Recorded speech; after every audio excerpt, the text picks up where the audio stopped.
होना, महिलाओं को एक चीज, वस्तु के तौर पर जांचना,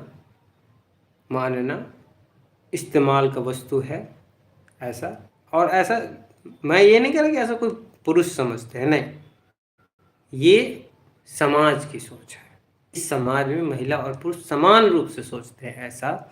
कि जो महिलाएं हैं वो खास के इस संस्कृति में जहाँ पे हमारी परवरिश हुई है भारत में, और धार्मिक रीति रिवाज को जहाँ पे ज़्यादा फॉलो किया जाता है, वहाँ पे महिलाओं को वस्तु के तौर पर ही समझा जाता है। आप इसे माने या ना माने, महिलाएं भी उसमें शामिल है। मैं रिपीट कर देता हूँ कि जब मैं कह रहा हूँ तो सिर्फ मेरा इशारा किसी पुरुष समाज के ऊपर नहीं है, मैं समाज के ऊपर बोल रहा हूँ। और समाज में सिर्फ पुरुष नहीं है, समाज में महिला पुरुष दोनों है,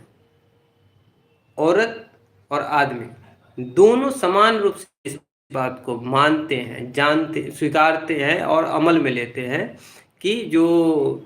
महिलाएं हैं वो उपभोग के समान, जैसे आपके घर में फर्नीचर होते हैं उसी प्रकार महिलाएं होती है। महिलाओं को कई प्रकार से संस्कारित किया जाता है। महिलाओं को गुलाम बनाया गया। इतिहास में अगर आज से ज़्यादा नहीं, आप अगर 10 या 15,000 साल पहले अगर जा सकते हैं आप, तो आप ये पाएंगे कि इस धरती पर जब इंसान घुमक्कर ज़िंदगी जी रहा था, या शुरुआती दौर पे जब इंसान को यह भी नहीं पता होता था कि पिता कौन है, जो बच्चा पैदा लिया है उसको पूरी तरीके से महिलाओं का ही माना जाता था,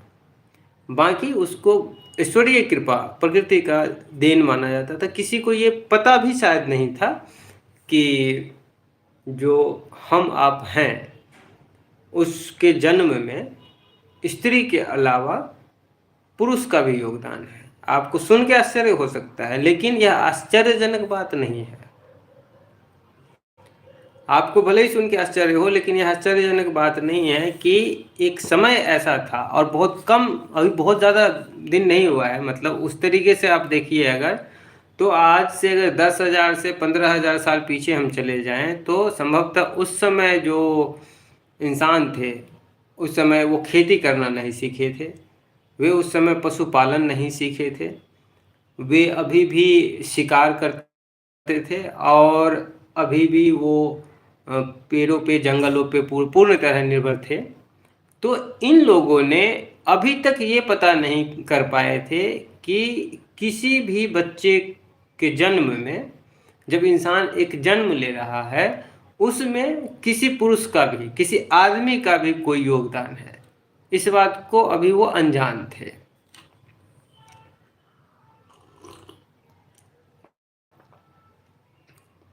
यह बात, ऐसी मान्यता है, माना जाता है कि चूंकि साक्ष्य अवेलेबल नहीं है, तो सिर्फ इसकी थ्योरी अवेलेबल है कि मान्यता मैं बता रहा हूँ। तो ऐसी थ्योरी है कि जब हम पशुपालन करना शुरू किए, पशु को पालना शुरू किया, हमने अपने अहदे में रखा, पशुओं का